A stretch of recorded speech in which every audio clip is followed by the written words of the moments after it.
I was the most obedient mistress by Lucius's side. Until later. When he encountered a thorny problem in his business, he casually gave me away to someone else. When I was being dragged into the car, I broke free from the people around me and ran back crying to beg him. But he just coldly pried my hands off him. Do you know why I never touched you, Arya? I finally understood that what I thought was care and respect was just to get a better price when it mattered. Later on, the man I was with was seriously injured and on the verge of death after being attacked secretly. Lucius came to pick me up in person. Arya, I've come to take you home. I smiled and raised my hand to show him the wedding ring on my ring finger, then lowered my head and gently kissed my beloved. Mr. Lucius. You see, I'm already married. On the night of my 22nd birthday, Lucius set off fireworks all night long for me at Victoria Harbour. That was the second year we were together. And also the second birthday he celebrated with me.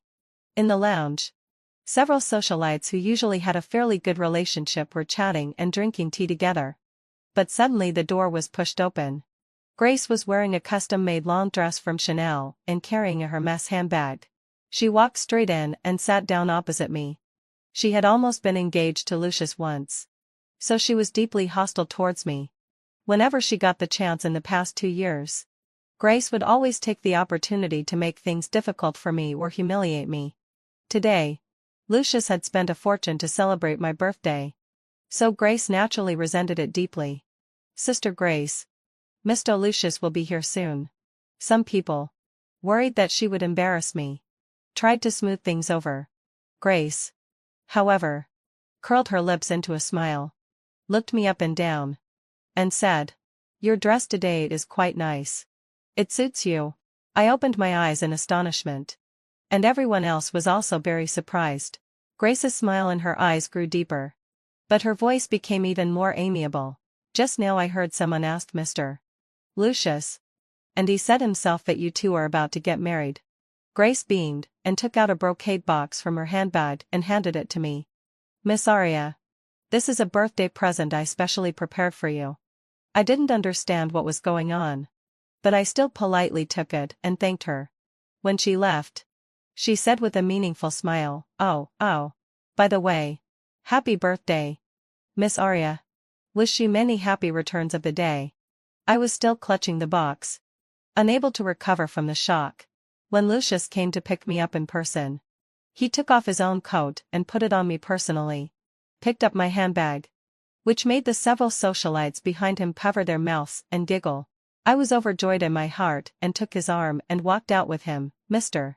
Lucius, where are we going?" Lucius looked down at me, brushed the hair by my temples aside. "You'll know soon." After getting off Lucius's private yacht, I noticed that there were many luxury cars parked at the dock. The most eye-catching one was a Rolls-Royce with license plates from 3 different places. I could vaguely see a very tall man leaning against the front of the car smoking. The night wind blew, and I felt a bit cold, so I couldn't help clenching my dress. "Mr. Lucius?" With so many people around yet it was completely silent. Suddenly I felt an indescribable fear in my heart. Lucius looked down, touched my hair. "Arya, are you happy tonight?" "Yes." Lucius smiled, and his fingers gently brushed across my face. "In these 2 years, have I been good to you?" I nodded. He had really been good to me. Attentive, devoted, and very respectful. "Then would you be willing to do something for me?" I nodded without hesitation, of course. The smile on Lucius's eyes disappeared. He gently held my shoulders and asked me to turn around. I was a bit confused, but I still obediently let him do as he wished. "Arya, be good. Do you see that man?" I looked at that man again. In the light and shadow, I could vaguely see the man's handsome side profile. I turned back to look at Lucius. Yes. Is he your friend?" Lucius let go of his hands, and there was not a trace of warmth or smile in his eyes looking at me. "From now on, you'll be with him." I was stunned for a full 3 seconds. "Mr. Lucius?" Lucius didn't look at me anymore and took a step back. His bodyguards, however, came over and grabbed my arms. "One on each side, Miss Arya. Let's go." I couldn't think. My mind was blank. I was just instinctively struggling. Lucius seemed to frown impatiently and turned around. The two bodyguards became even colder. Miss Arya. Don't ask for trouble. But I couldn't hear them at all. I was kicking, hitting, and biting like crazy. They probably had something to worry about and didn't dare to use too much force. I took the opportunity to break free and ran back crying to beg Lucius. Lucius looked down at my hands. I was holding his arm tightly with all my strength, and my fingertips had turned white. But he just coldly pried my fingers off one by one. Do you know why I never touched you, Arya? His voice was indifferent, but it was like a thunderclap in my ears. My fingers, almost broken, were hurting badly, but I seemed to feel no pain. Tears were pouring down, but there was no sound at all. So that's how it was. All that care, respect, and tolerance that had moved me were just for getting a better price when it mattered. I raised my hand to wipe away the tears and stared fixedly into his eyes. Lucius, Lucius. Have you made up your mind? Yes. Is there no room for negotiation? Yes. Will you never regret it? Of course. He chuckled conceitedly. I, Lucius Pavassus, have never regretted anything I've done in my life. I also smiled. Okay. Mr. Lucius. You once saved my life. This time, consider it as me repaying your kindness. Lucius frowned slightly and waved his bodyguards over again. No need. I'll go by myself. I took one last look at him, raised my hand, and took off the coat on me. Lucius frowned even deeper. The night was cold and windy, and a thin black slip dress couldn't block the cold at all. But no matter how cold it was, it couldn't compare to the coldness in my heart. Lucius lit a cigarette and looked at me. I'll come to pick you up in a while. I laughed at myself and didn't respond. When I turned around, I was facing the man's gaze. He stubbed out his cigarette and walked towards me. The wind blew up the hem of his coat, revealing a section of his straight suit pants. The man was tall with long legs and reached me in a few steps. And he took off his coat and threw it to me. Put it on. I held the coat in my arms and smelled a strong scent of cigars. Then, obediently and quietly, I put the coat on. The man seemed quite satisfied with my obedience. He reached out and pulled me into his arms. His movement was a bit rough, and my nose bumped against his solid chest, which made me burst into tears instantly. Mr. Lucius. The debt from before is now wiped clean. Lucius was standing there, his gaze coldly falling on my face. I also looked at him quietly, obediently letting the man hold me in his arms. I had always been a gentle and quiet person. Lucius had also said several times that what he liked most about me was this. He also said that every time I looked at him obediently and softly said okay, he couldn't wait to give me the best things in the world. Even up to this moment, I was still very obedient. He gave me away, and I only cried once and asked a question.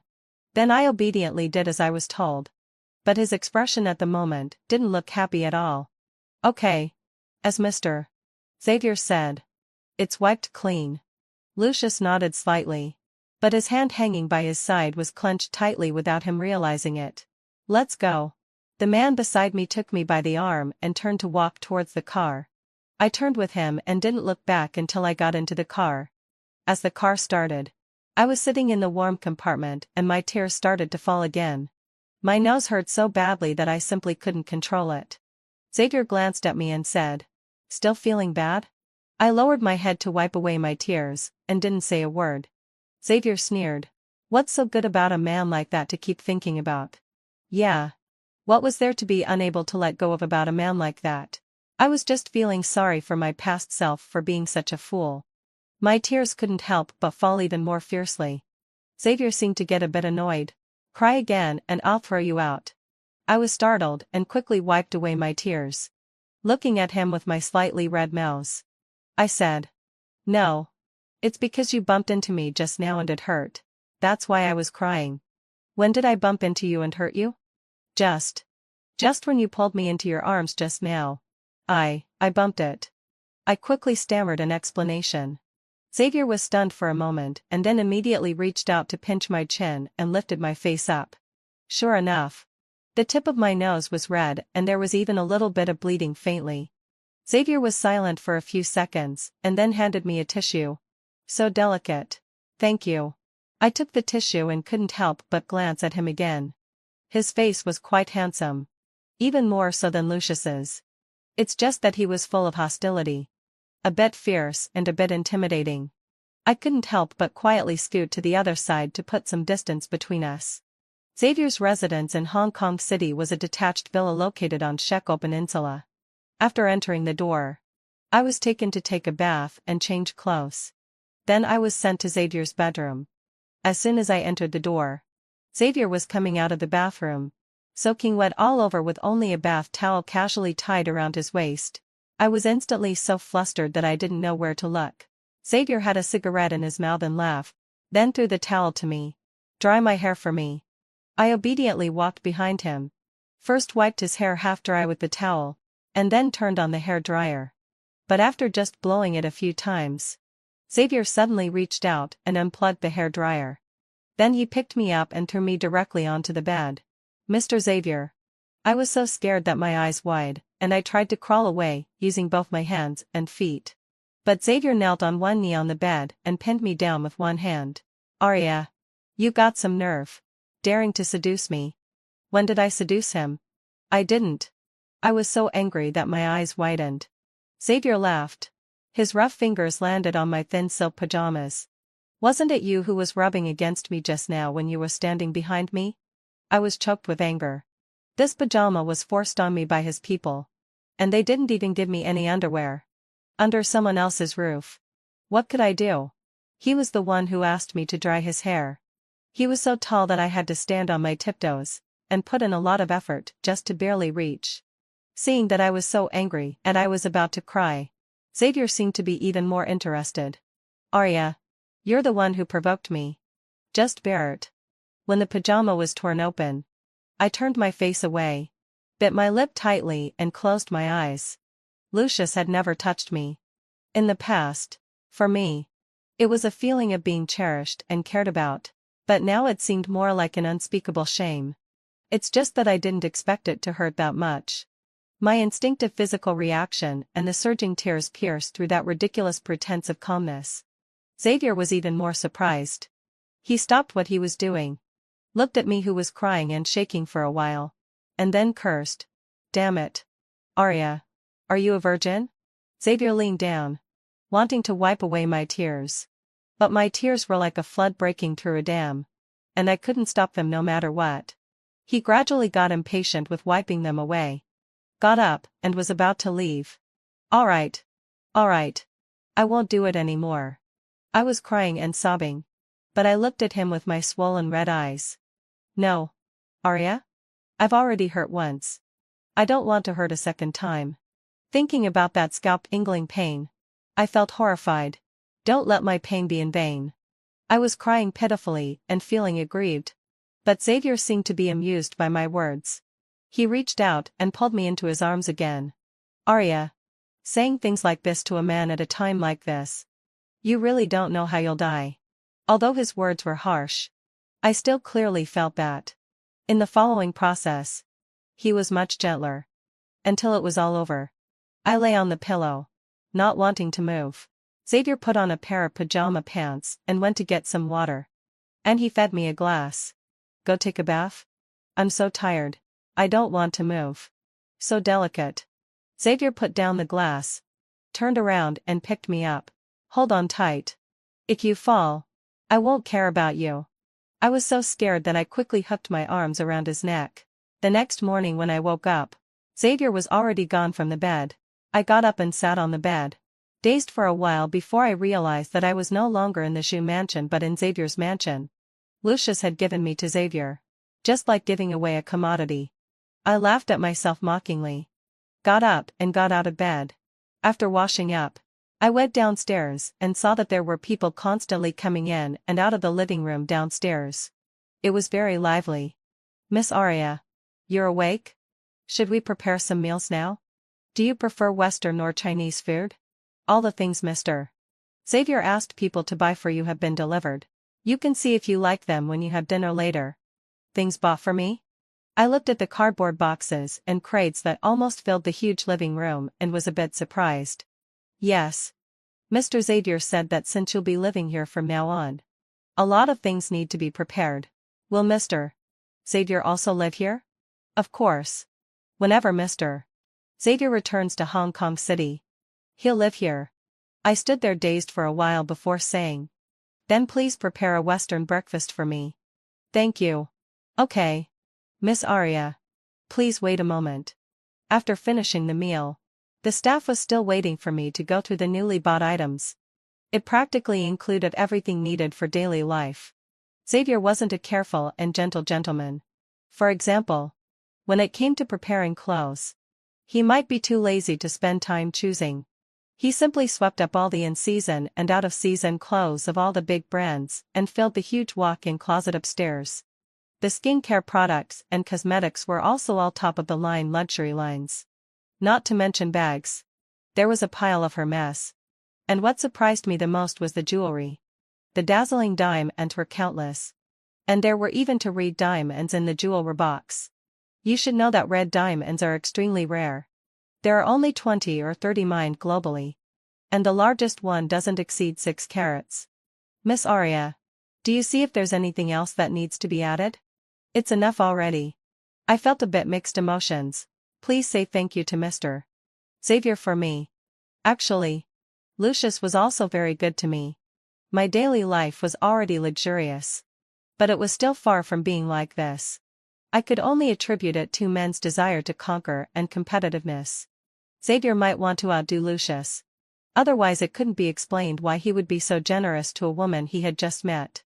A dozen or so workers made several trips back and forth before finally putting all these items in order. In the afternoon, Xavier called. "There's a charity banquet tonight. You'll come with me. The styling team will be there soon. Dress up beautifully. Baby." I sat in front of the mirror, feeling like a Barbie doll being dressed up by others.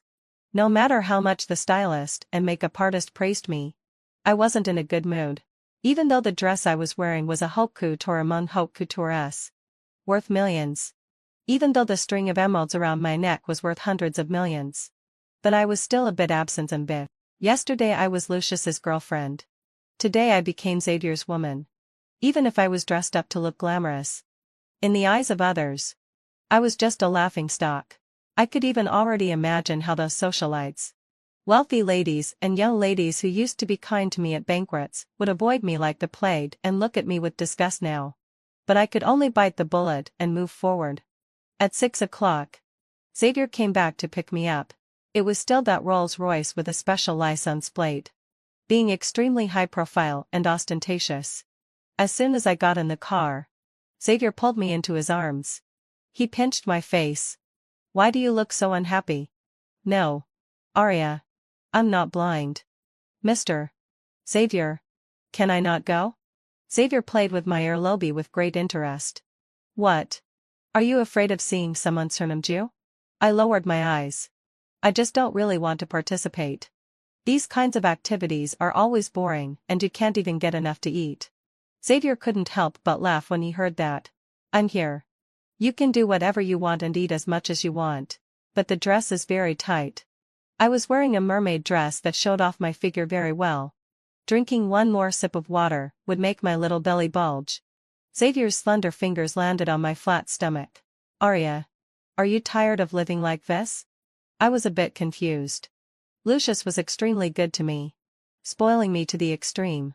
But in the past 2 years, I didn't dare to relax at all. I was meticulous from head to toe. With me, you don't need to worry about these things. Just be happy. Xavier glanced at me.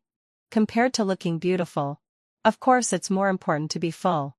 When we arrived at the banquet hall, someone soon came over to greet and chat with us. Xavier asked his assistant to take me to the lounge area to eat something. Although he said that I could do whatever I wanted and just be happy, but I still put down my fork after just a few bites. There were quite a few acquaintances. But just as I expected, no one came to greet me. And I was quite happy to be left alone. While I was playing on my phone, Grace walked over. "Miss Aria." Grace looked down at me with a haughty smile on her face. I remembered her unusual closeness that day. It was just because she already knew that I would be given away by Lucius. She deliberately built me up only to laugh at me later. Is there something? Grace sat down opposite me. Looked me up and down a few times before saying, Miss Aria seems to be doing quite well. I didn't know how to answer, so I just smiled faintly. Grace added, that Mr. Xavier.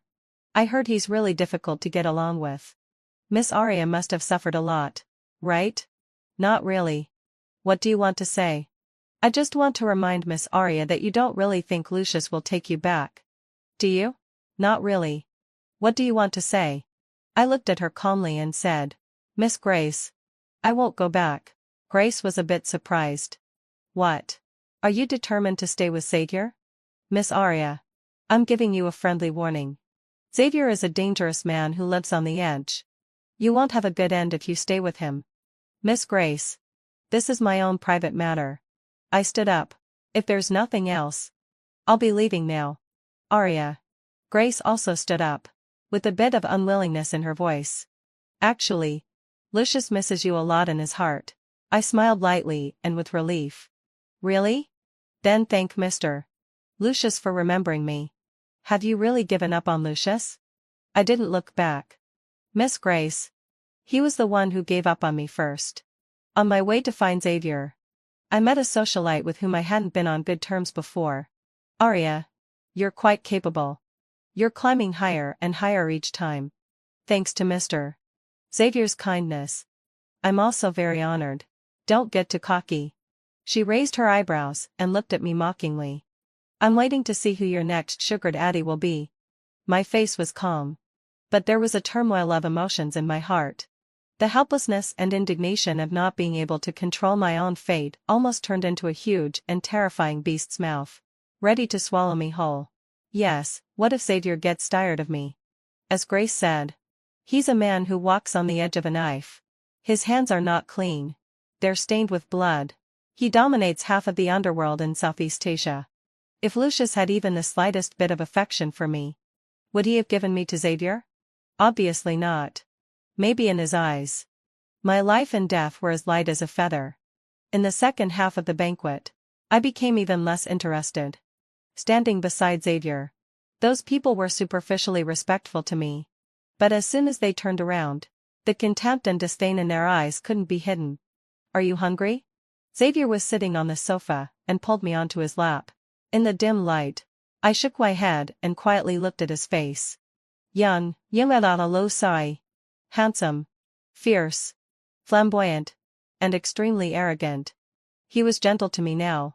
But it was hard to guarantee that he wouldn't turn hostile and disown me in an instant. Mr.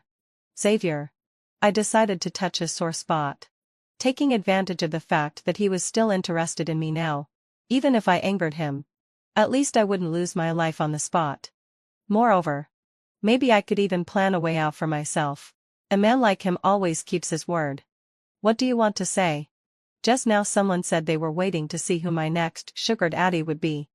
Before I even finished speaking, the fingers that had been gently caressing the soft flesh on my waist suddenly tightened.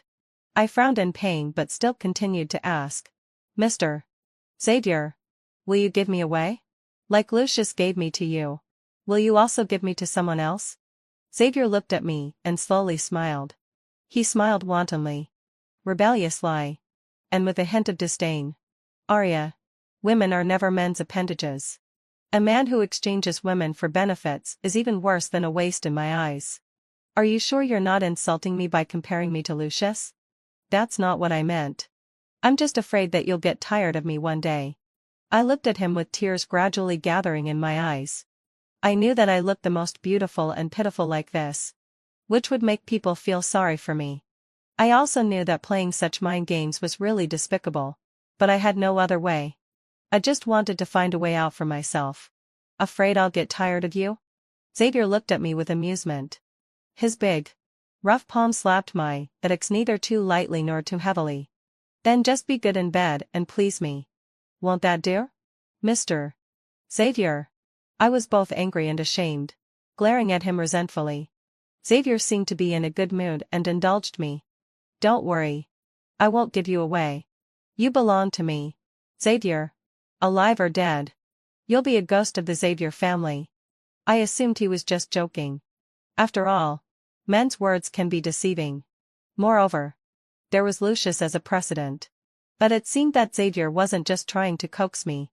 A month later, I received a diamond ring so big that it almost crushed my finger. Xavier had climbed his way up from the bottom. His aesthetic has always been that the most expensive is naturally the best, but I really couldn't wear such a ring out. He reluctantly compromised. He chose the simplest pair of wedding rings from a top luxury brand. Arya. If you dare to take this ring off, I'll kill you. Can you stop saying, "I'll kill you," all the time? You sound like a bandit. I glared at him but still obediently put on the ring. Then I carefully put away the big diamond ring that looked like a piece of rock sugar. Xavier seemed to be in a good mood. I'll take you out next month. Where to? To see my parents. Should I prepare gifts for your uncle and aunt? Xavier ruffled my hair. No need. Just kowtow with me when the time comes. Kowtow? They passed away 10 years ago.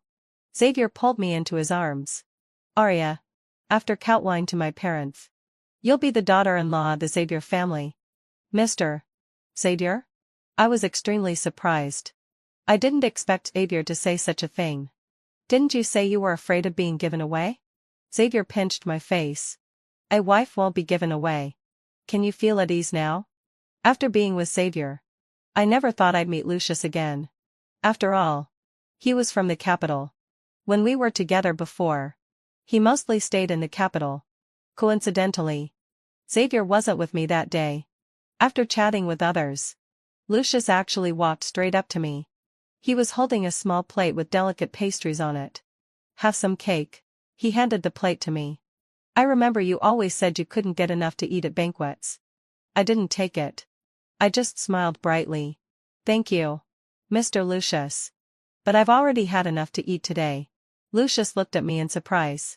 The dress I was wearing was a halter style, but it wasn't fitted at the waist, so it didn't show off my figure much.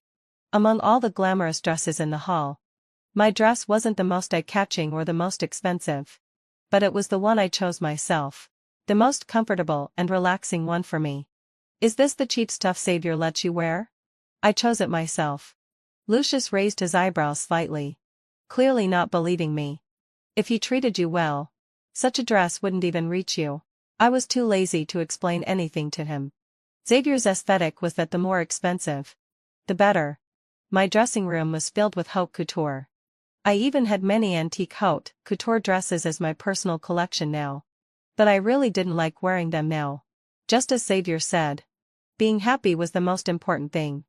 This dress was something I bought while shopping by myself. It really wasn't a big brand. But Xavier also said that even if I wore a 100 yuan dress, no one would dare to look down on me.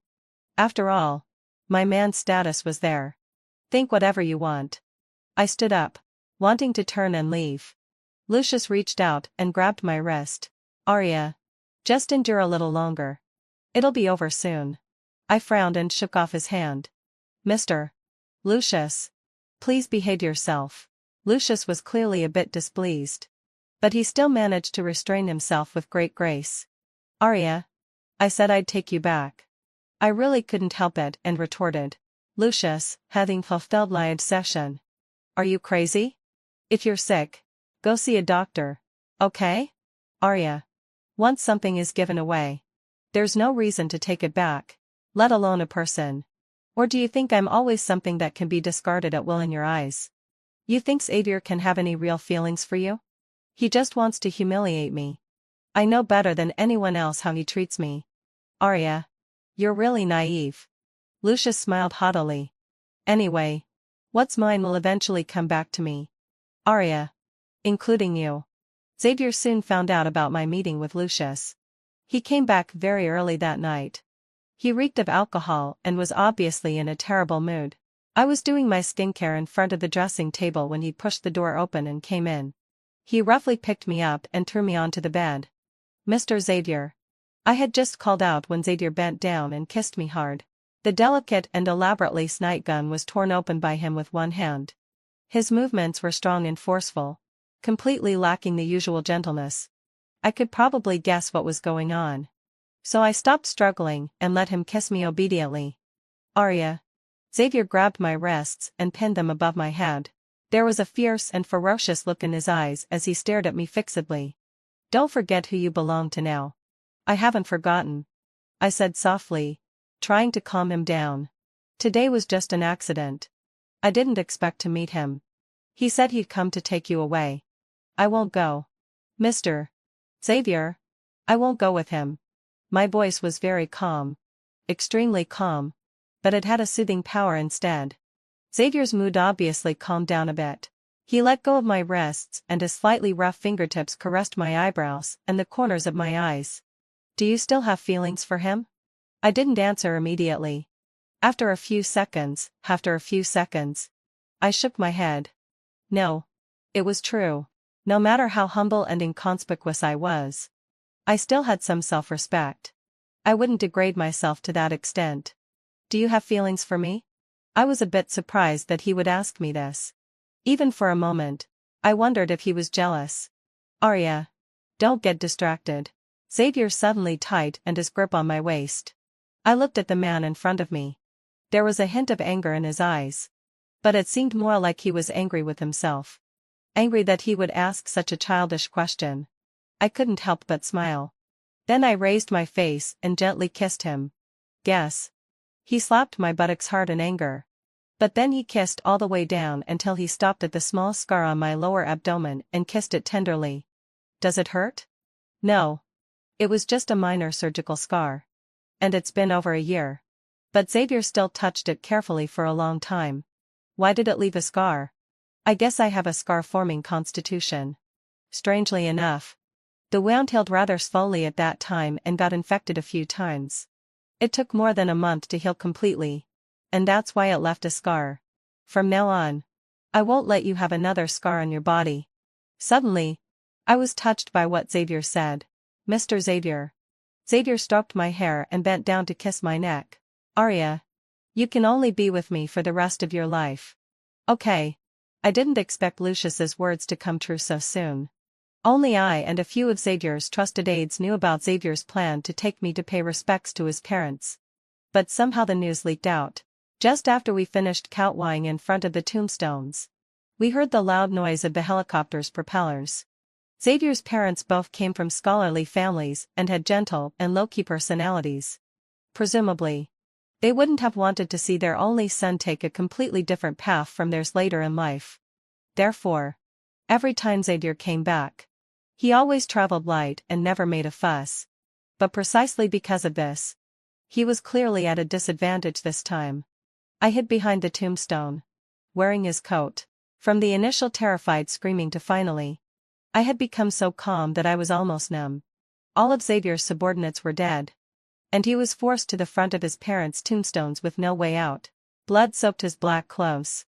Leaning against his parents' tombstones, he could no longer get up. I got up from the ground, took off the coat, and covered him with it. Xavier. That was the first time I called his name. His face was covered in blood. He opened his eyes with some difficulty. Arya. I raised my hand, wanting to wipe the blood off his face. But he held my hand with all his strength. Are you afraid? I shook my head. Xavier closed his eyes. After a moment, he seemed to have regained some strength and actually pushed me away a little. Take off the ring. I didn't understand. Xavier's gaze fell on my ring finger. Arya. Take off the ring. His voice was hoarse. And after saying this, he coughed violently and spat out a few mouthfuls of blood foam. Xavier. I rushed over to help him wipe it off, but Xavier pushed me away again. Arya. Just then, I heard Lucius's voice. The cemetery was eerily quiet. I could even hear the sound of the wind blowing through the treetops. Xavier was spitting blood continuously and was on the verge of losing consciousness. I turned around stiffly and looked back. Lucius got off the helicopter, took off his sunglasses and handed them to the person beside him. He was so superior and noble. Looking at me, the smile in his eyes was full of confidence that he would succeed. Arya. I've come to take you home. He walked up to me and held out his hand to me. His hand was so clean, without a single drop of blood. He looked so triumphant. Not like Xavier at this moment, who was in a sorry state, covered in blood. But I didn't hold out my hand. I even took a step back. Lucius frowned. Arya. Be obedient. Come here. His voice was still gentle, without the slightest impatience. But I shook my head. I leaned against Xavier and gently pressed my face against his blood-soaked arm. Lucius's face instantly turned extremely gloomy. Arya. Xavier won't survive today. I smiled, raised my hand to show him the wedding ring on my ring finger, then lowered my head and gently kissed my beloved. Mr. Lucius. You see. I'm already married. Arya. Lucius took a step forward and grabbed my wrist. Don't be stupid. Xavier is going to die. Then I'll die with him. Is it worth it? How long have you been with him? Arya. It's only been a few months and you're already willing to die for him. Yes. We're husband and wife. Alive. I'm the daughter-in-law of the Xavier family. Dead. I'll be a ghost of the Xavier family. I laughed until tears welled up in my eyes. Mr. Lucius. You don't know. Xavier is really jealous and petty. I have to make him feel at ease. Arya. I think you're really crazy. Mr. Lucius. You don't understand. Because I was an orphan without a family since childhood. You won't understand how much people like us long for a stable life. Because I've been deceived and used before. When someone keeps their promises to you word by word, you'll be deeply touched. Xavier and I had only been together for a few months. But he gave me a home. A stable and legitimate identity. I no longer have to wake up from nightmares. No longer have to worry that my beloved will send me away like a commodity. For someone like me, having fulfilled my desire, nothing is more appealing than stability. Arya. I'll just assume you've been deceived by him. Lucius quickly regained his usual composure. It doesn't matter. I have the time and patience to make you change this stupid idea. He waved his hand, signaling the bodyguards to come forward and take me away. I was clinging tightly to Xavier's arm and refused to let go. But it seemed that history was repeating itself. On the night when Lucius gave me away, I grabbed his sleeve and begged him. He pried my fingers off one by one. He was so cold and heartless that it sent chills down one's spine. Now that I don't want to go back to him and I want to die with my husband, he has people pry my fingers off one by one again and forcibly takes me back to his side. It's always like this.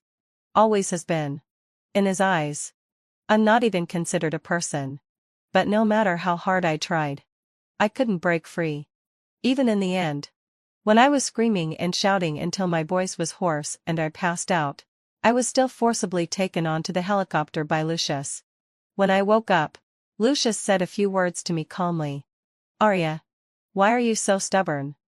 Actually, even if Xavier hadn't died, there would have been no chance for you two.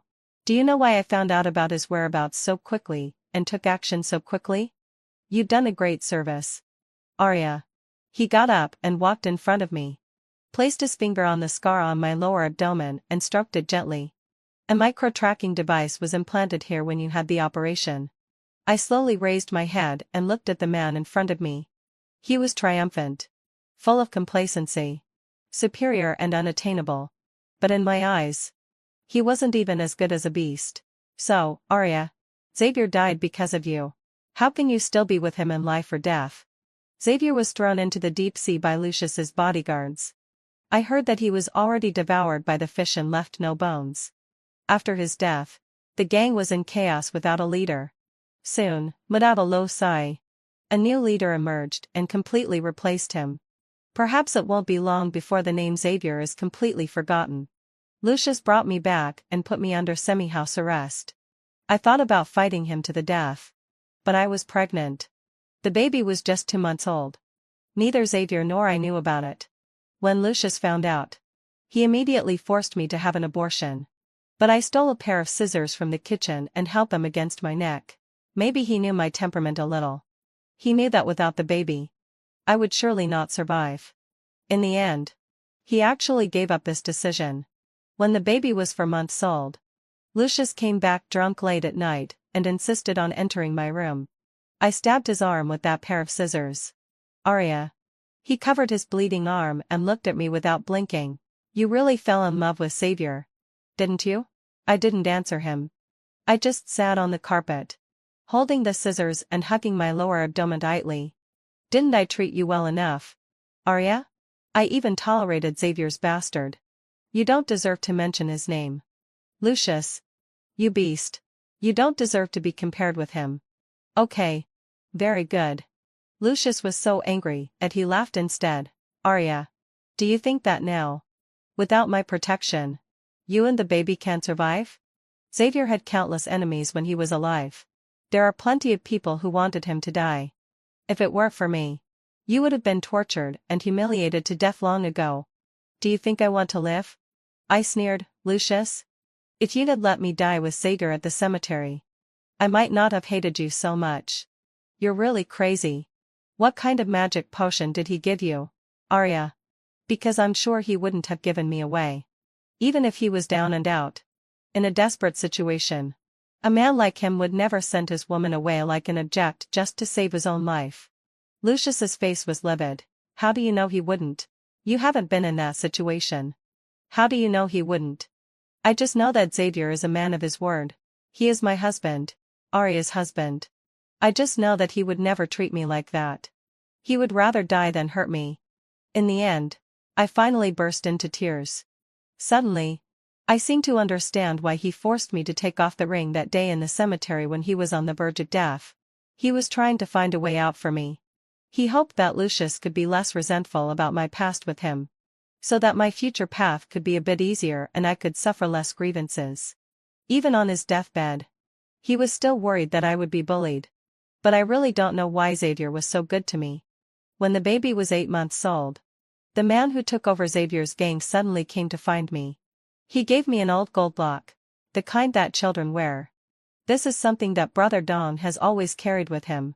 Before the accident, he asked me to take it to the temple to be blessed. Later, he didn't have time to pick it up, so it has been in my hands. I didn't quite understand, but he handed the gold lock to me. Sister-in-law, this is yours. You gave it to Brother Dong when you were a child. I was even more confused. Brother Dong was abducted and sold when he was a child. Later, after being rescued, he lived in a welfare home for half a month. You were also in that welfare home. At that time, he was so frightened that he had nightmares every day. It was you who always stayed by his side. Later, his family came to pick him up. When he left, he gave you the jade pendant he was wearing around his neck, and you gave him your little gold lock. But I don't have any impression of it at all. I held the gold lock tightly, but my memory was completely blank. I had no impression of the jade pendant that Xavier gave me either. Brother Dong said that he had checked. You were later adopted by someone. But the people who adopted you were not good to you and often beat you. Once you had a high fever and almost died. When the director of the welfare home found out, he took you back. Maybe the jade pendant was lost in that family. And because of that high fever, you forgot a lot of things. Later, something happened to Brother Dong's family. He was forced to flee to Southeast Asia. It took him more than a decade to avenge his parents and take that position. So, it also delayed him from going back to find you. Sister-in-law. Now it's returned to its rightful owner.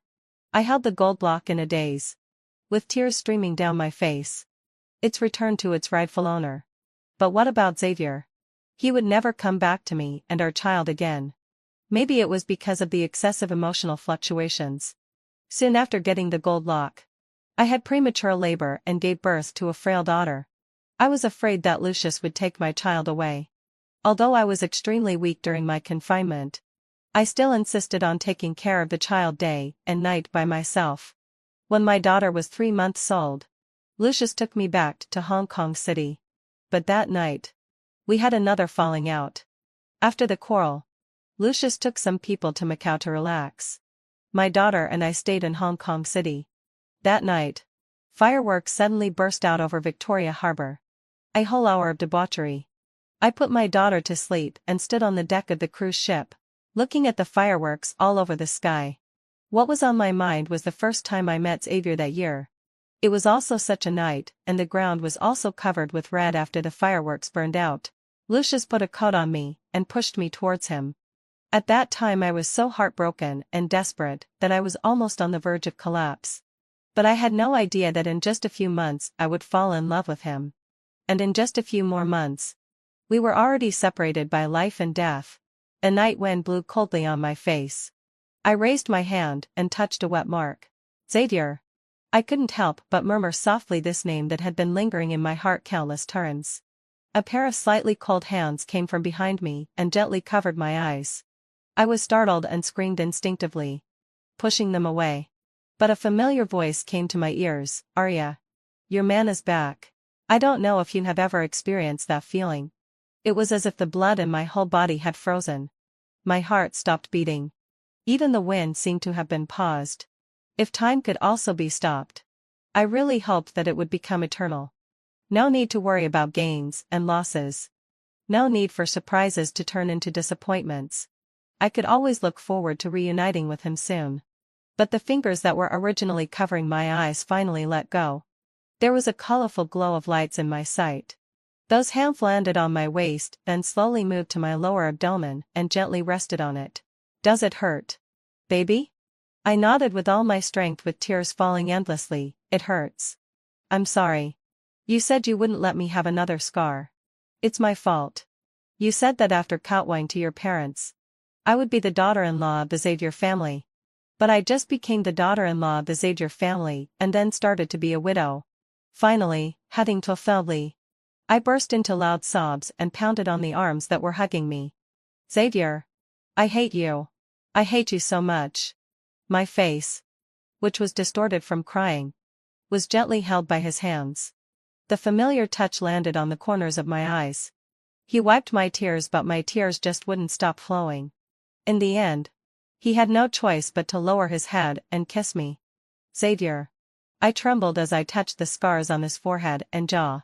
Twisted, hadden still red sigh. Protruding. Ugly, heading fulfilled my obsession. But they made me feel so sorry that I could die. Xavier. Does it hurt? Do you feel pain?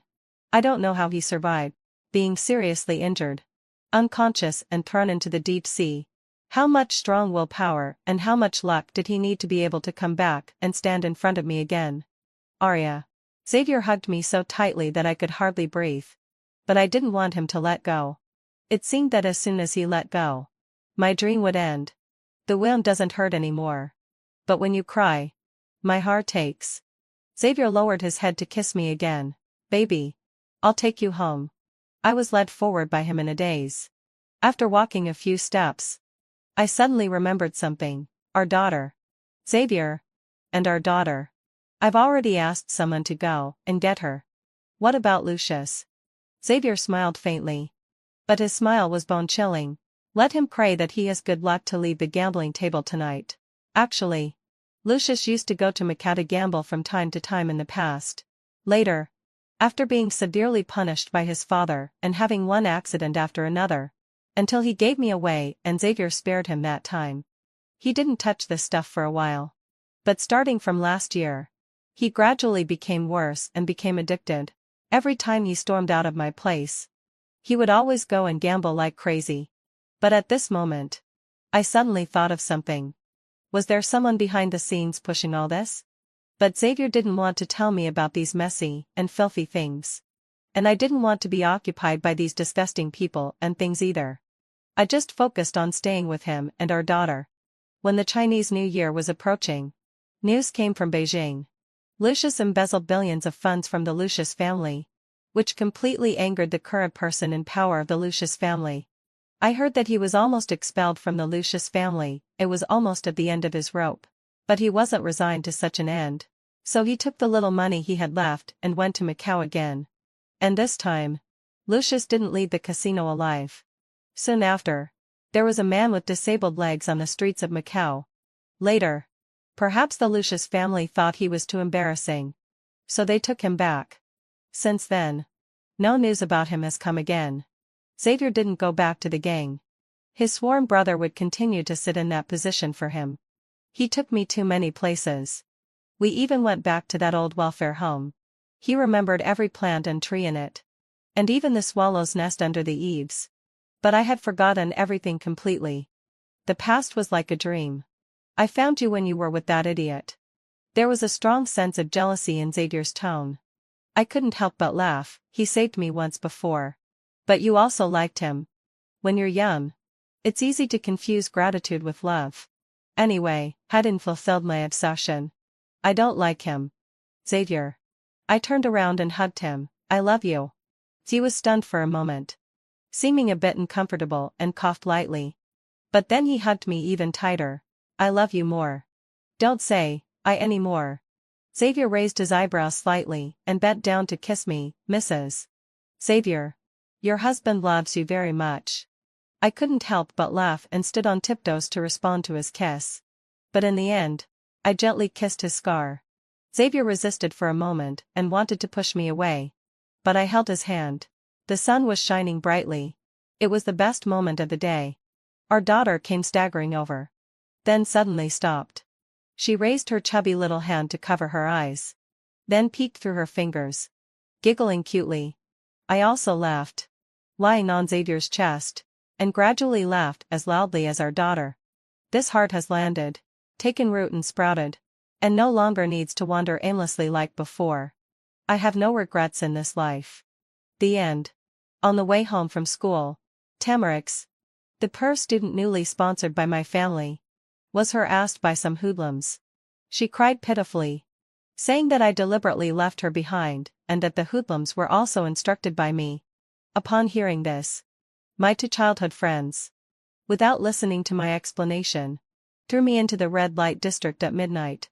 They only showed up when my throat was hoarse from crying and my clothes were torn into rags. They looked down on me and said, "This is your punishment for bullying Tamarix. If it weren't for her kindness, it wouldn't be just a scare for you." Looking at Tamarix, who was triumphantly hiding behind the two of them, I numbly nodded. That night, I called my father, who was abroad. "Dad, I agreed to the arranged marriage. Also, stop sponsoring Tamarix." There came the sound of a cup breaking on the other end of the phone. Then a pleasant male voice rang out. "Yojo. I'm coming back now." I didn't expect there to be someone else beside my father. I didn't know what to say for a moment. It was not until my father's anxious voice came. "Honey. Did they bully you?" Hearing the familiar and loving voice, my tears finally couldn't hold back and fell like beads. Just as I was about to speak, my phone was snatched away. Yojo. I remember you haven't apologized to Tamarix yet, right?" Major stared at me with ill intentions. He played with my phone, tossing it in the air again and again. "That's right. Tamarix is still crying now. How can you sit fair with a clear conscience?" Dobrogost, who was always gentle, was also silent this time. He just frowned deeply. He looked at me disapprovingly and then sighed in disappointment. I gave a bitter laugh. These were the two childhood friends who had lived with me for 20 years. In the past, if I got the slightest scratch or bump, they would be worried for a long time. But now, for Tamarix, whom they had known for less than 3 months, they had thrown me into the red light district with their own hands. I spoke bitterly, and my eyes were unconsciously filled with tears. I really didn't do anything wrong. Those hoodlums weren't found by me. And I didn't deliberately leave her behind. Before I could finish speaking, Major snorted coldly. "What do you mean? Are you saying that Tamarix is lying?" Dobrogost's eyes showed even more disappointment. They glanced at each other. And then, without giving me a chance to resist, one of them grabbed one of my arms and pulled me out. I was dragged all the way like a dead dog, and my entire lower body went numb. However, this pain was not even half as much as the pain in my heart. When we saw Tamarix, I was thrown to the ground like a rag. The two of them said in unison, "Apologize to Tamarix." As soon as Tamarix saw me, she deliberately pretended to be afraid and trembled. Her eyes turned red, but there was a hint of pleasure in her eyes as she looked at me. "Don't treat Yo-Yo like this. Actually, Yo-Yo is innocent. I found the hoodlums myself." As expected, the two men sneered and then looked at her with even more pity. "Tamarix, you're just too kind." Then when they looked at me, there was another look of disgust and disdain. I didn't know who kicked me and said, "Yojo, can't you understand what I'm saying? Hurry up and apologize to Tamarix." My numb heart still felt a sharp pain. This time, I didn't cry or make a scene. Instead, in their expectant gazes, I said numbly, "Okay." After I said that, Major and Dobrogost were obviously stunned. And even a trace of surprise flashed across Tamarix's face. "I'm sorry, Tamarix. I shouldn't have deliberately left you behind. Nor should I have arranged for those hoodlums to harass you." Tamarix stiffly moved her lips and said, "It's okay. Yojo. I forgive you." Soon, let out a low sigh. She rolled her eyes and said with a pitiful look on her face, "Really? It's okay. Actually, Hanan Koftoldland sigh. I wasn't afraid at all at that time. I didn't feel any pain either." Sure enough, Major and Dobrogost both changed their expressions and looked at me with hatred again. I gave a bitter laugh and said numbly, "So now, can you give me back my phone?" Major clicked his tongue. Perhaps he thought I was being unusually docile. So he kindly handed me the phone. The moment I took it, I found that the call interface hadn't been hung up at all. A deep and restrained male voice came from the phone. "Yo-yo, yo-yo. I've already booked the earliest flight. Wait for me to return to the country. I will definitely make those who bullied you pay the price." Since it was on speakerphone, everyone present heard it clearly. I turned to leave. But Dobrogost, who was always gentle, grabbed my wrist. For the first time, he asked me sternly, "Who is the man on the phone? Do you know other men besides us?" Before I could answer, Major beside me also sneered and licked his teeth. "These days, anyone can dare to threaten us. He really dares to speak just to please you." I couldn't help but give a bitter laugh. The person they were talking about was May Lyr. The fiancé carefully selected for me by my parents. I heard that the May Lyr family had influence in both the legal and illegal circles in City A. And their young master, May Lyr, had shown extremely high business talent and he was a child. At a young age, he had expanded the family business to 3 times its original size.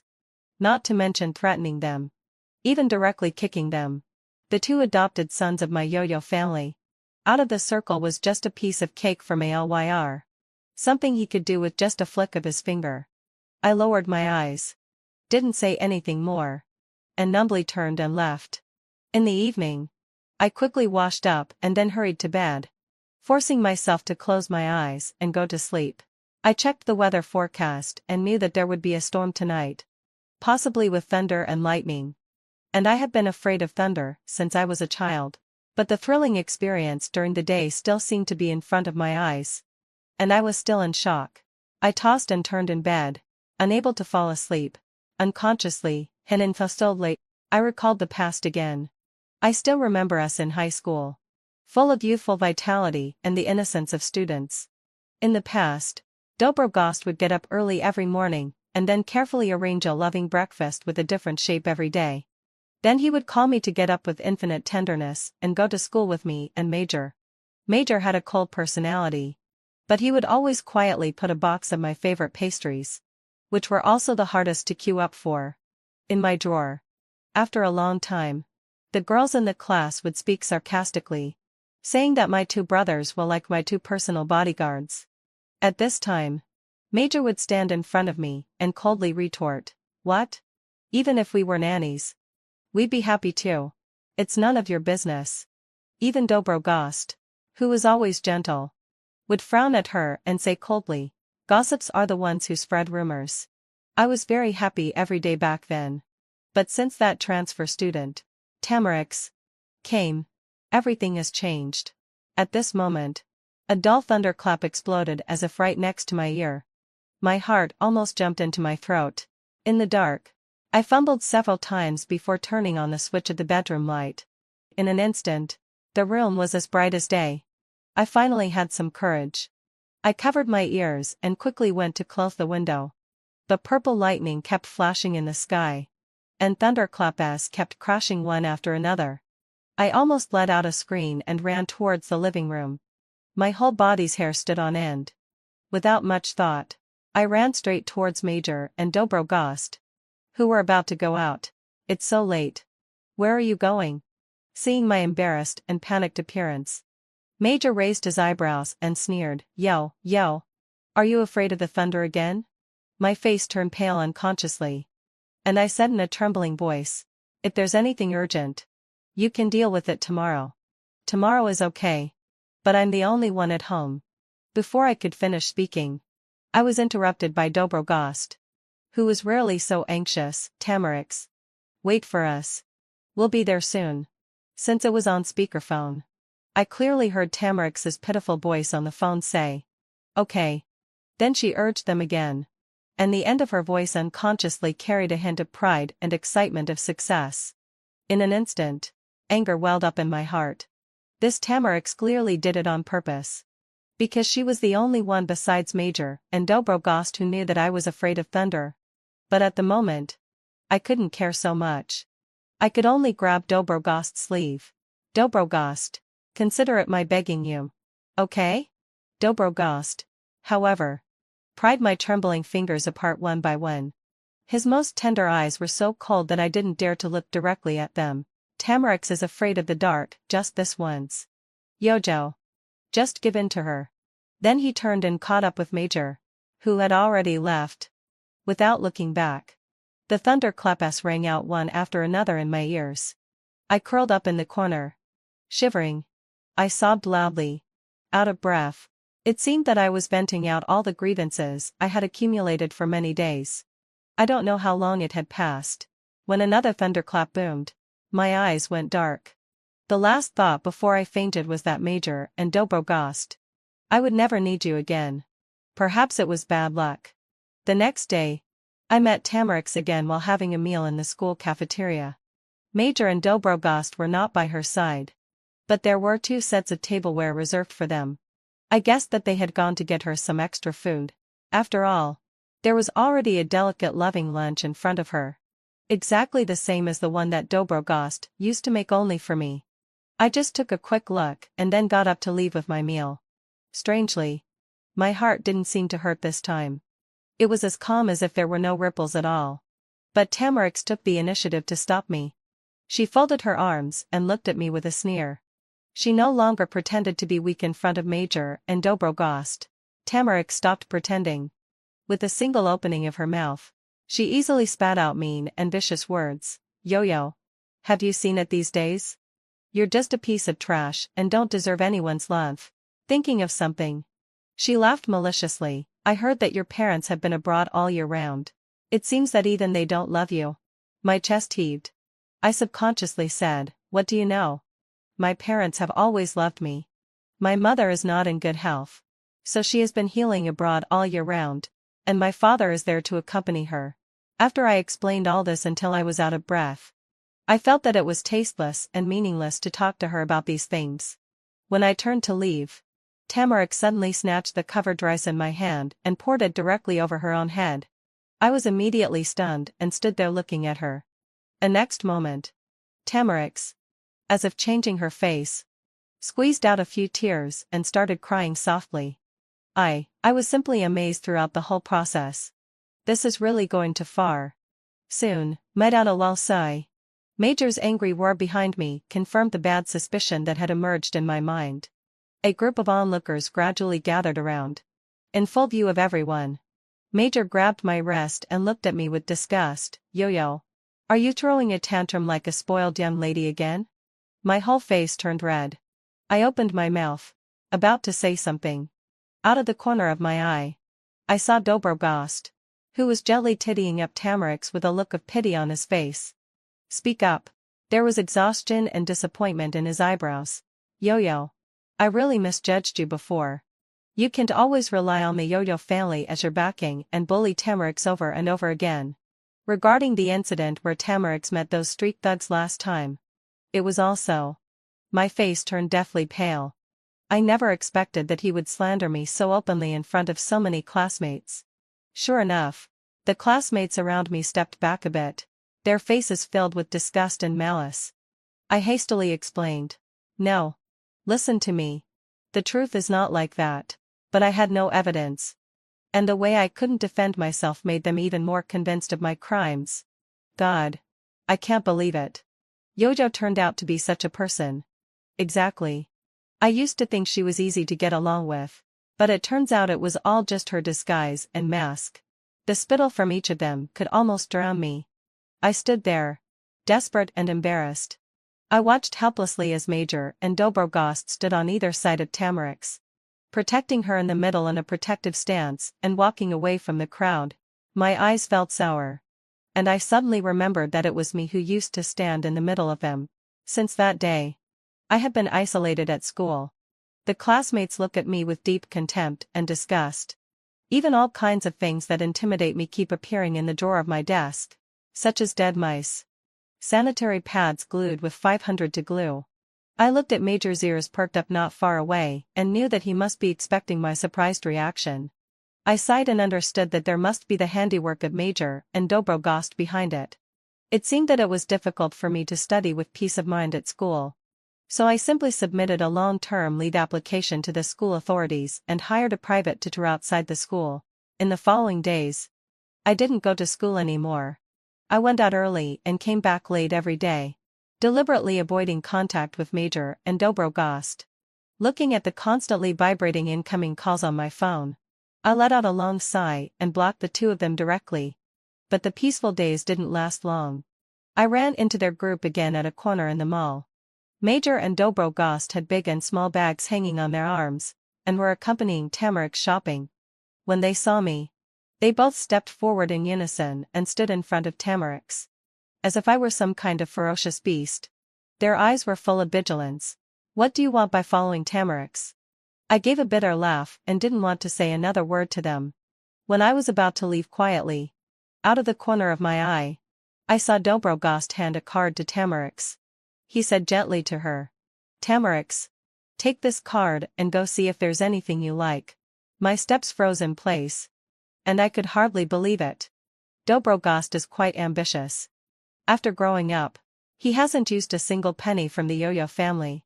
The money in this card was hard-earned by him through part-time teaching and working study programs on weekdays. His gentle words seemed to still ring in my ears.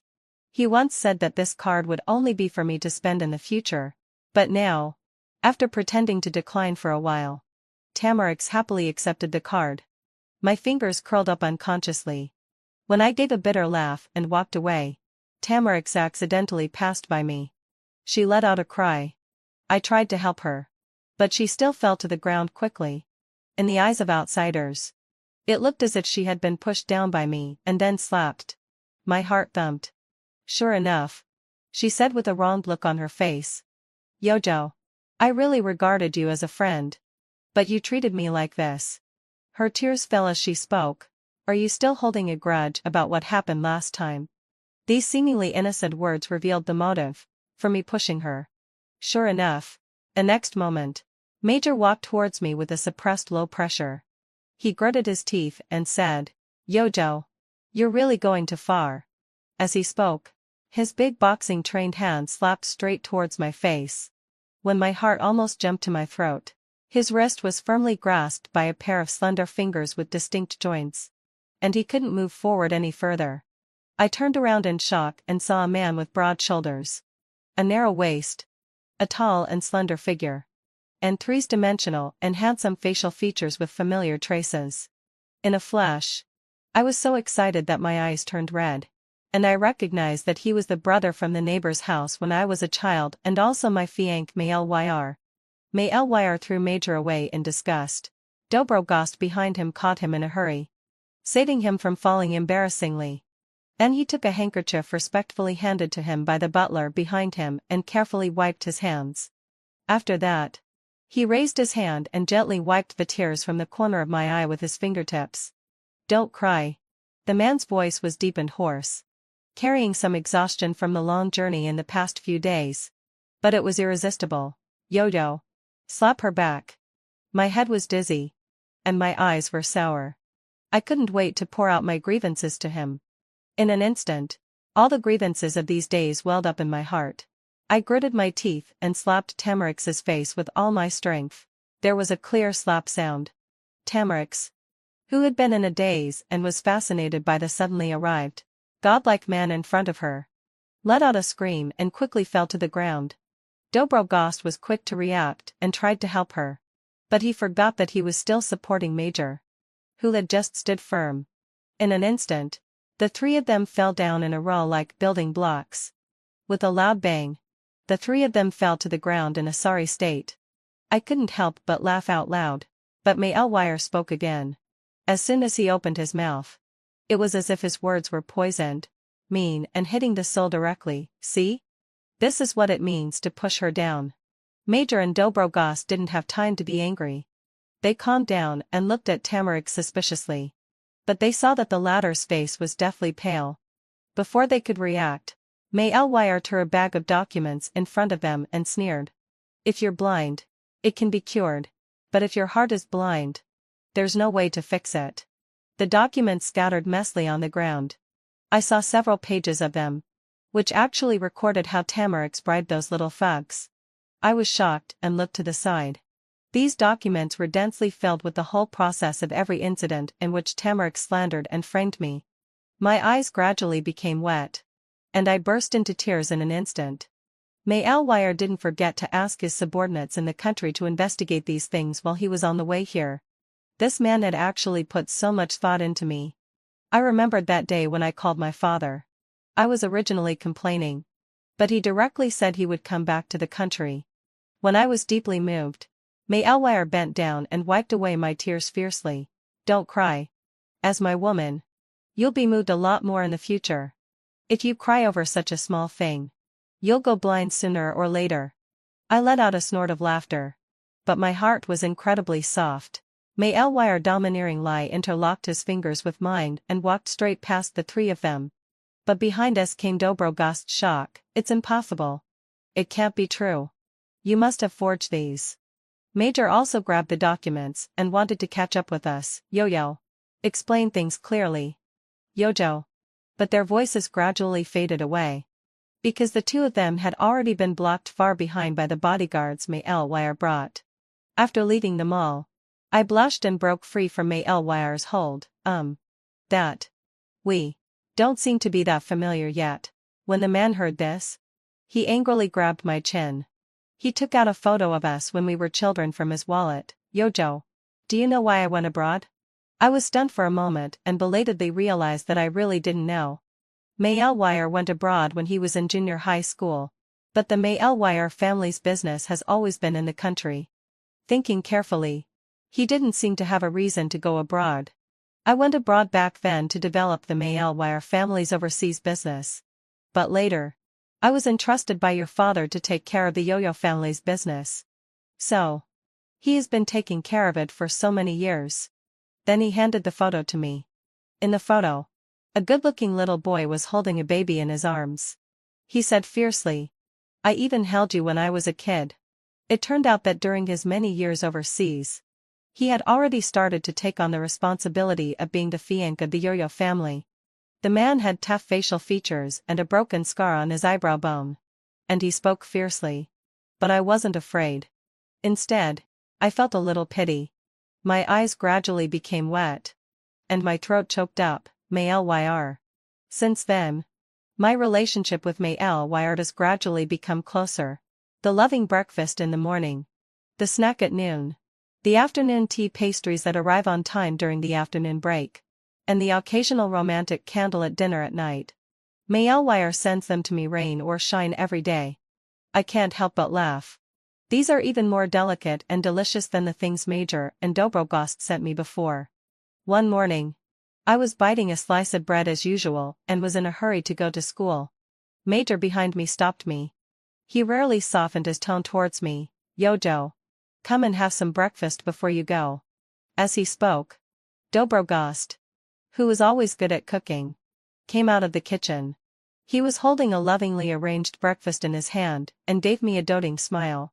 Just like what I had always longed for in the past. Yes, yes. Yojo. I specially made this loving breakfast for you. I paused in my steps. Looking at their show of weakness, I didn't feel touched at all. Instead, I felt a bit annoyed. No need. My fiancé has already prepared these for me. I raised my eyebrows, picked up my school bag, and left. Major couldn't hold it in any longer. He took a step forward and said to me with suppressed anger. Yojo, Yojo. We can forget about the past. But you can't find a man to act and lie to us. I was almost angry enough to laugh.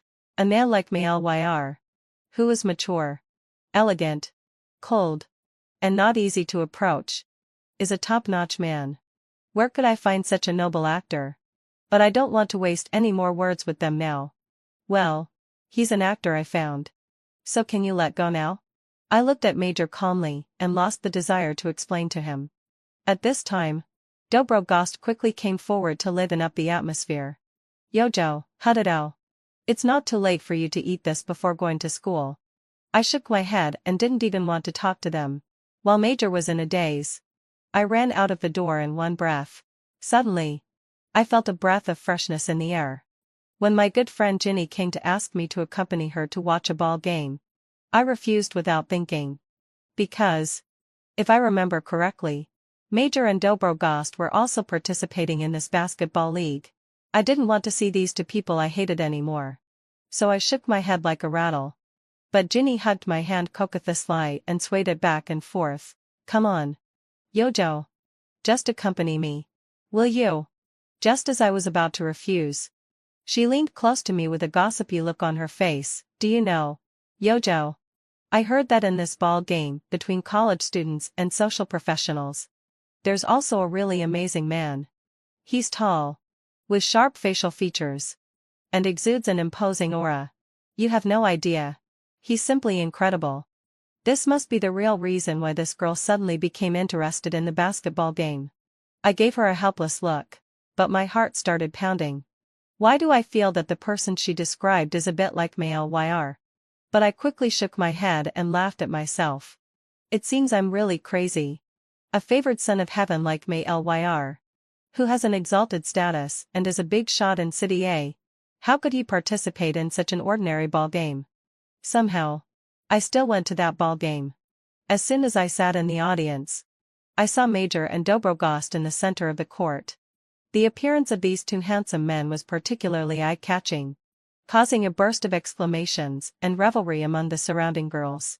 And the person they were glaring at with anger and jealousy was Tamarix, whom I hadn't seen for a long time. Major and Dobrogost declined the water handed to them by other little fans, but only drank the water prepared for them by Tamarix. Looking at Major and Dobrogost smiling indulgently at Tamarix, I felt a twinge of confusion.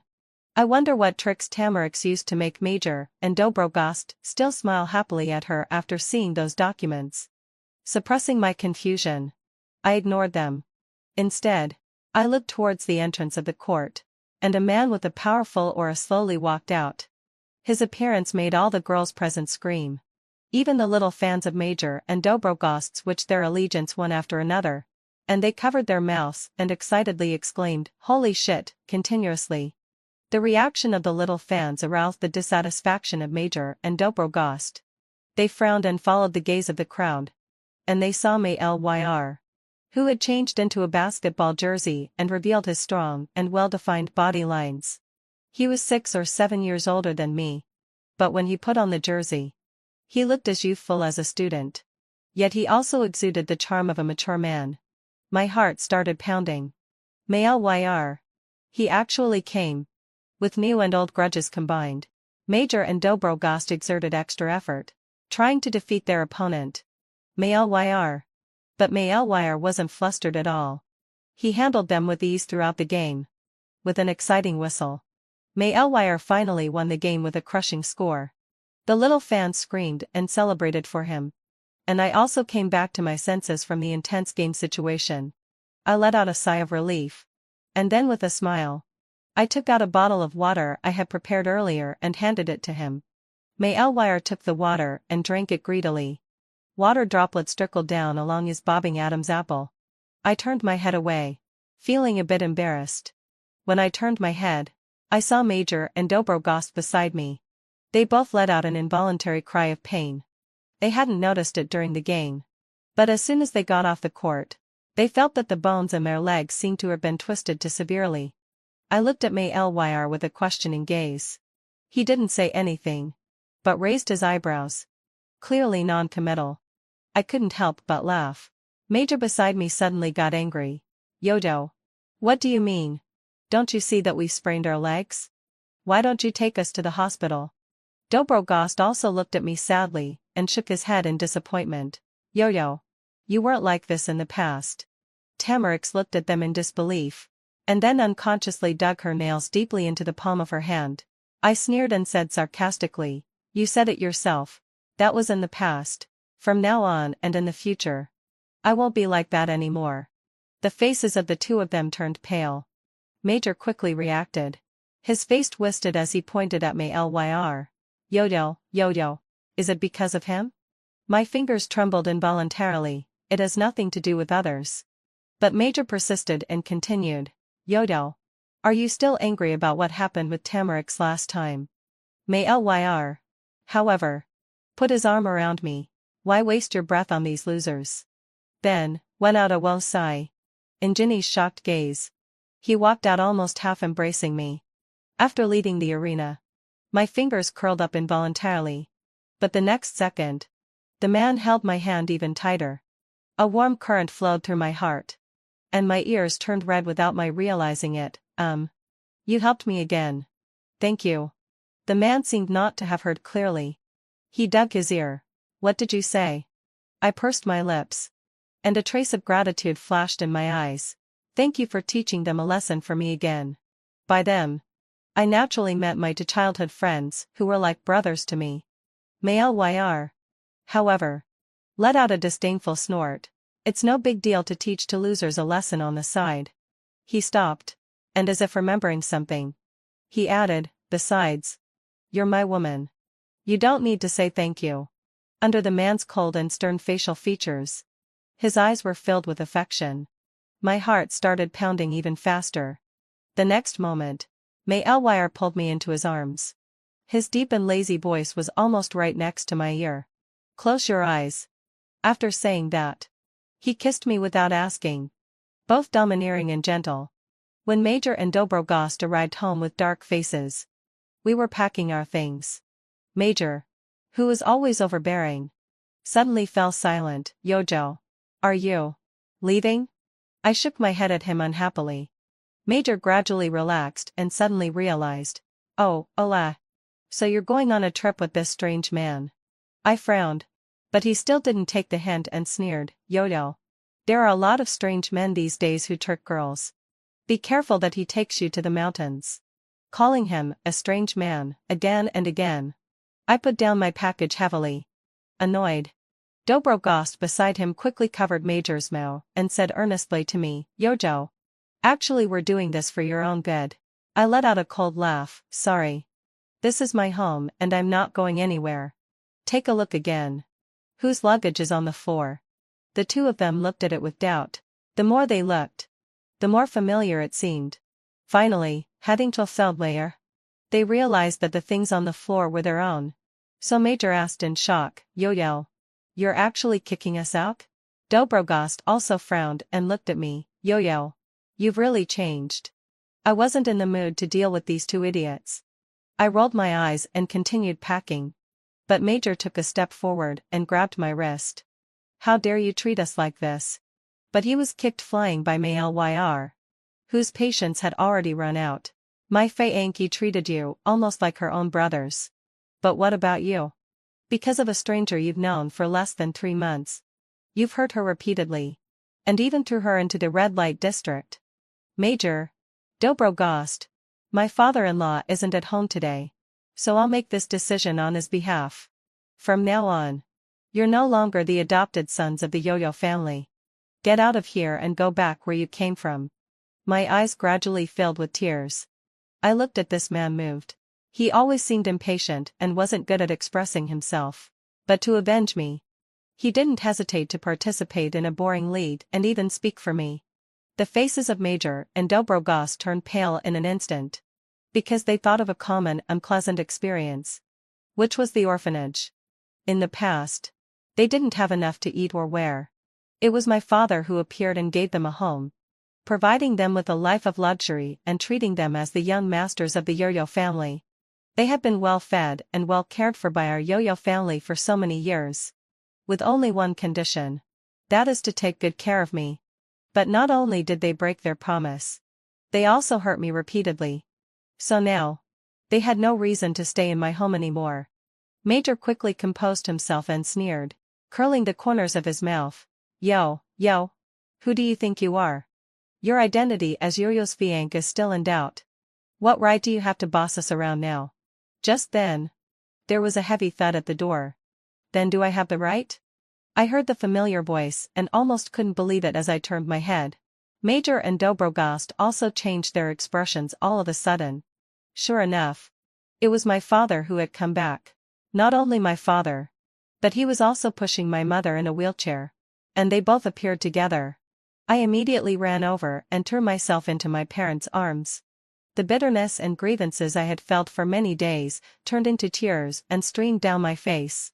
My father patted me lovingly and said, "This isn't the time for reminiscing yet, my dear daughter. You stand aside and wait for now." His tone changed. My father, who was always gentle, furrowed his brows and revealed the terrifying dignity that he had developed after years in the business world. "Major Dobrogost, what have you done to my daughter while I was away?" Dobrogost was so scared that the color drained from his face. And he could hardly stand steady. "Father. We. Major, who was always arrogant and domineering, also rarely lowered his head. "Father. But we were just upholding justice. Every time something happened with Tamarix, it seemed that our sister made the first move." Just then, without a low sigh, a strange man ran over in a hurry. Sweating profusely, 2 young masters. What you entrusted me to investigate has finally been done. The man was dressed in black, looking like a private detective. He handed them 2 identical sets of documents. It seemed that they didn't believe the documents Maelwire gave them last time. They just planted a seed of doubt in their hearts and entrusted someone to investigate again. Dobrogost's body trembled. He almost didn't dare to look me in the eye and couldn't help taking a few steps back. No, this isn't true." Major's face was also solemn, with infinite guilt in his eyes. Yo-Yo, it seems we really misjudged you. All of this was self-directed and self-acted by that bitch Tamarix. Speak of the devil, and the devil appears. Tamarix came bouncing over. She didn't notice the solemn atmosphere in the living room at all. As usual, she hugged Major's arm and shook it. And then gave Dobrogost a coquettish smile. "2 big brothers. Didn't you say you would take me shopping in the mall today? I've been waiting for you at home for a long time. When shall we set off?" Major and Dobrogost's faces turned green and then purple. In their embarrassment, they thought of what this woman had done and became furious again.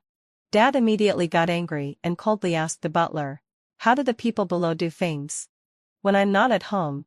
Can any Tom, Dick, Dyke, and Harry come in?"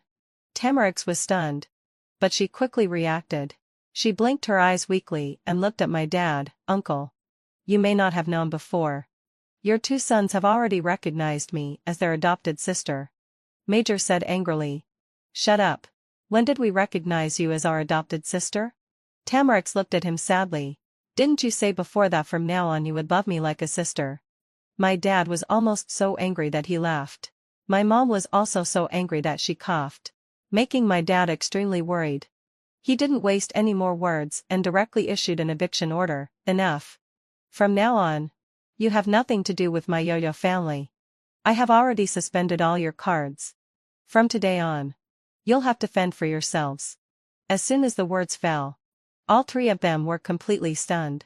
Tamarix's lips trembled as she said, Uncle, how can you be so heartless to your own sons?" My dad sneered. "Own sons? They are just 2 poor wretches I adopted from the orphanage to protect my daughter." Tamarix felt dizzy.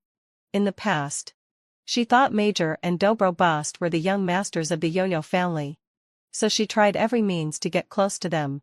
She knew that Yo-Yo had no blood relationship with them and only regarded her as the adopted sister of the Yo-Yo family. So she bullied her wantonly. And now, the fake rich girl has become the real one? The richly raised young masters are actually orphans from the orphanage? My dad frowned and looked at Tamarix. "As for you, you're that Tamarix, right?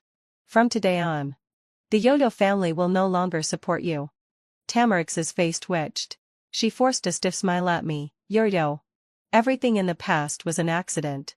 Yes. It was all their own idea. it was all them. As soon as Major heard this, he got angry and punched her in the face without mercy. Tamarix let out a scream and her nose was crooked. It could be seen how hard he hit. You bitch. It's all because of you that we misunderstood Yo-Yo. But Dobrogost suddenly rushed up from behind. He didn't want to go back to the hard life he had before. So he almost knelt down in front of my dad, crying, "Father. It's all my fault for not taking good care of my sister." I was also instigated by Major. Before he finished speaking, Major punched him in the stomach. Good, but, Dobrogost, how dare you say you didn't participate? The three of them angrily fought into a ball. Major's fists were no joke. But Dobrogost's insidious tricks emerged in an endless stream.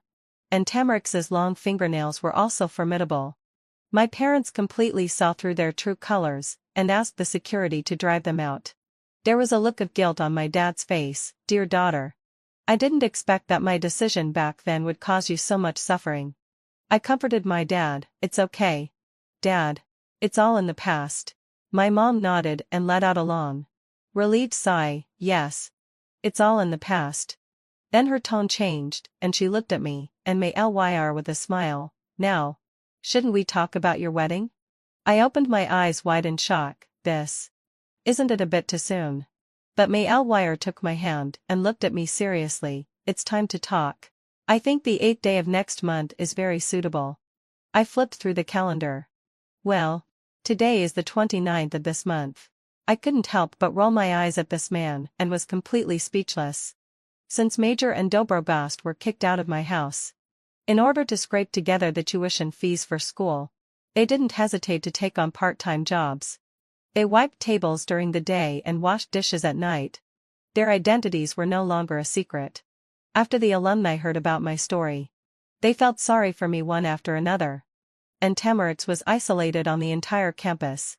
One day, having fulfilled my sai, Ginny shared with me again. She heard that Major, Dobrogost, and Tamarix fought in public on the street in order to grab the part-time job at the same store. Many passers-by even took videos and uploaded them to the internet. Tamarix was okay. But Major and Dobrogost were used to a life of luxury. How could they endure this hard life? So they actually reached out to Tamarix, forcibly took back all the famous brand bags and various gifts they had given her before, and then sold them second-hand to exchange for money. And Tamarix was no easygoing person either. It was because she felt deceived by the two of them at that time that she publicized their fake young master identities, which made the whole campus know about it. The two of them had always been dairy face conscious. Unexpectedly, they were so desperate that they found homeless people to rape Tamarix. I opened my mouth wide in shock. Ginny, let out a low sigh. Afraid that I wouldn't believe it, added, "It's true. Yo-Yo." Many people saw Tamarix walking out of the alley with disheveled clothes and a limp that day. After that, for several consecutive days, I saw Major and Dobrogost coming to school with black eyes and swollen faces. But I never saw Tamarix again. I was suspicious. So I asked Mayr to investigate. The result was that when Tamarix was walking home from school and passed by the school's artificial lake, she was pushed in by Major and Dobrogost together. And now, because it has not been 48 hours yet, the police have not investigated Tamarix's disappearance. That is to say, now the whole school, only I know about this. After all, it was a human life. My uneasiness reached its peak when I saw Major and Dobrogost. Dobrogost guiltily handed me a box of loving breakfast. Yo-Yo. We really knew we were wrong in the past. Major rarely lowered his head in front of me. Yo-Yo.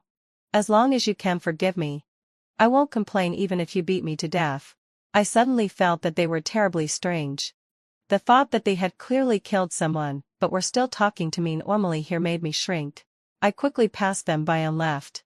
But since then, Major and Dobrogost were like to flies that couldn't be shaken off, always chasing after me. Loving breakfast, fruit pastries, romantic flowers. Delicious meals were continuously presented in front of me. Even for the advanced mathematics problems that gave me the most headaches, Dobrogost prepared a detailed analysis book for me densely. Running has always been my weakness. And Major didn't hesitate to wear a wig and dress up as a girl to run for me. Enough. I threw away the fresh flowers they sent and said to them coldly, "No matter how much effort and payment you make to save the situation, the harm has been done. I will never forgive you." Dobrogost lowered his head dejectedly. But when he thought of how affectionate we used to be in the past, a great sense of panic appeared on his face. "Yojo, do you really not want us anymore? Our relationship in the past was so strong." Major also had red eyes. He forcefully grabbed me and tried to pull me into his arms. Yojo. Believe me, hadn't stilled my session. We can always go back to the past." Before he finished speaking, May Elwire rushed over from behind and kicked him flying. Major let out a muffled groan and couldn't help spitting out a mouthful of blood. Seeing my anxious look, he couldn't help but have a glimmer of hope. But he watched helplessly as I smoothed the wrinkles on May Elwire's clothes and complained, "Take it easy. What if you kill him?" Major spat out another mouthful of blood and fainted directly on the ground. But Dobrogost still stared at me persistently. "Yojo, can't we really make up as before?" Tears actually welled up in the corners of his eyes. It could be seen that he was really repentant. But his next words were, "Everything in the past was Major threatening me." I snorted coldly and glared at him. "I really misjudged you before. You're not even as good as Major. You don't even have the courage to take responsibility." After leaving these words, out of the corner of my eye, I saw a hint of viciousness flash in Dobrogost's eyes as he looked at Major, who was lying unconscious on the ground. My heart was completely cold. Who could have imagined that Dobrogost, who didn't even dare to crush an ant in the past, had now changed beyond recognition? It was said that Major almost died when he was sent to the hospital. It was self-evident who did it. Later, he and Dobrogost were both in prison and for the murder case. It was said that the two of them cried every day and regretted it very much. I didn't even have a ripple in my heart when I heard this. I just stopped trying on the wedding dress, raised my eyebrows, and looked at the man beside me. "Tell me honestly. Did you do something?" May Elwire chuckled softly. "I just handed over the evidence of their crime and helped the police solve the case as soon as possible." The man's eyes deepened. "I've made such a great contribution to society. Wife, how are you going to reward me?" Before I could speak, he pinched my waist and pressed me against the door in the fitting room. Kissing me hard, I let out a laugh, put my arms around the man's shoulders, and actively responded. The man's eyes gradually darkened. I let out a cry of surprise as he directly picked me up in his arms like a princess. Then he rushed home anxiously. I tightly wrapped my arms around his neck. Remembering something, I quickly reminded, "Honey, the wedding dress and trying on is still on me." But May Elwire let out a muffled hum and held me even tighter. "This one. We'll buy it." The warm sunlight outside the store shone on me. I looked at this man with tenderness in my eyes. "For the rest of our lives. We still have a long and good life ahead.